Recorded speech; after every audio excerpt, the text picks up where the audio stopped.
America కొంప కొల్లేరవుతోందా? ఆయుధాలు నిండుకొని యుద్ధం చేయలేని పరిస్థితులకు వస్తోందా? త్వరగా సరఫరాలు చేయాలని ఆయుధ తయారీ సంస్థలపై అమెరికా ప్రభుత్వం ఒత్తిడి తెస్తోందా? ఎప్పుడిస్తారో చెప్పాలని ఆదేశిస్తుందా?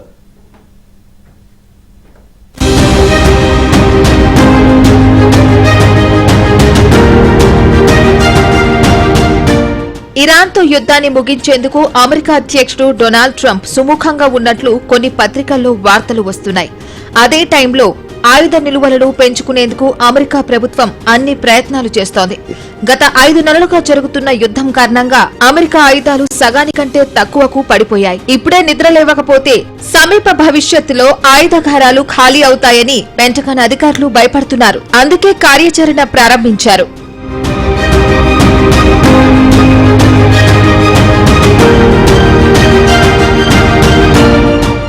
ఆయుధాలు పూర్తిగా హరించుకుపోతే ఇబ్బందులు తప్పవని గుర్తిస్తూ ఆయుధ నిల్వలు పెంచడానికి ఉత్పత్తిని వేగవంతం చేయాలని ఆయుధ కంపెనీలను అమెరికా ప్రభుత్వం ఆదేశించింది. తమ ప్రణాళికలు, వ్యూహాలు ఏమిటో 21 రోజుల్లోగా వివరించాలని రక్షణ శాఖ ఉప మంత్రి స్టీవ్ ఫెన్బెర్గ్ ఆయుధ కంపెనీలకు లేఖలు రాశారు. ఇప్పటికప్పుడు ప్రణాళికలు మార్చుకుని ఉత్పత్తి సామర్థ్యాన్ని విస్తరించుకోవాలని సూచించారు. వీలైనంత త్వరగా ఆయుధాలు సరఫరా చేయాలని ఆదేశించారు.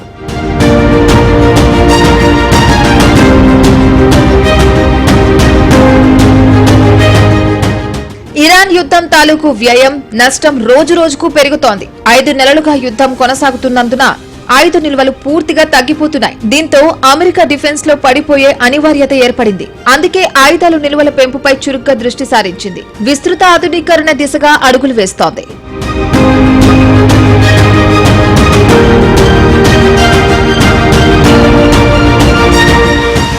క్షిపణులను ఛేదించే అధునాతన ఆయుధ నిలువలను అమెరికా సైన్యం ఇటీవల కాలంలో ఎక్కువగా వినియోగిస్తోంది. ఇప్పటికిప్పుడు యుద్ధం ఆగిపోతే తమ ఆయుధ సంపత్తి జీరోకు చేరుకుంటుందని అమెరికా గుర్తించింది. అందుకే యుద్ధ తీవ్రత పెరిగితే ఇది ఇంకా సమస్య అవుతుందనే ఉద్దేశంతో రక్షణ శాఖ తన ప్రయత్నాలను ముమ్మరం చేస్తోంది.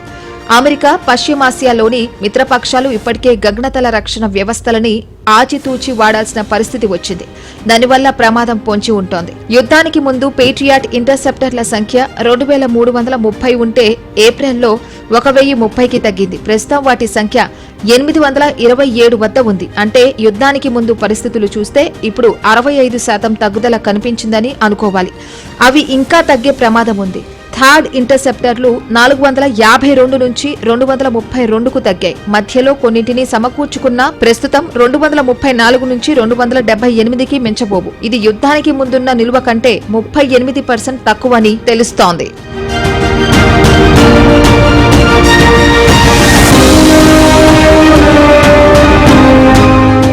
నిలువల్లేక ఇరాన్ డ్రోన్లను అడ్డుకునేందుకు అమెరికా దళాలు తక్కువ క్షిపణులని వాడాల్సి వస్తోంది.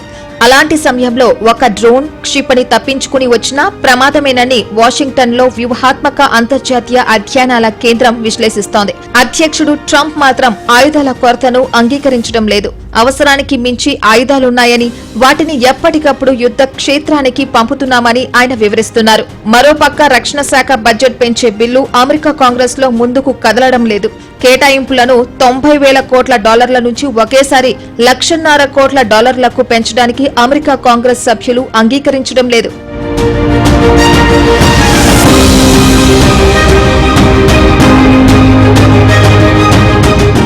అసలు అమెరికాకు ఇరాన్ ఎందుకు సవాలుగా మిగిలిందనేదే పెద్ద ప్రశ్న. ఇరాన్ ఆయుధ సంపత్తే ప్రధాన కారణమని చెప్పుకోవాలి. అమెరికా గూఢచార సంస్థ ODNI ప్రకారం యుద్ధానికి ముందు ఇరాన్ వద్ద 2000 కిలోమీటర్ల పరిధితో 3000కు పైగా బాలిస్టిక్ క్షిపణులు ఉండేవి. ఈ క్షిపణులలో అధిక భాగం పర్వతాల కింద ఉన్న భూగర్భ స్థావరాలలో నిల్వ చేశారు. క్షిపణులు, ప్రయోగ వాహనాలు, నియంత్రణ కేంద్రాలు సొరంగాలలో ఉండడం వల్ల వాటిని వైమానిక దాడితో పూర్తిగా ధ్వంసం చేయడం కష్టతరం.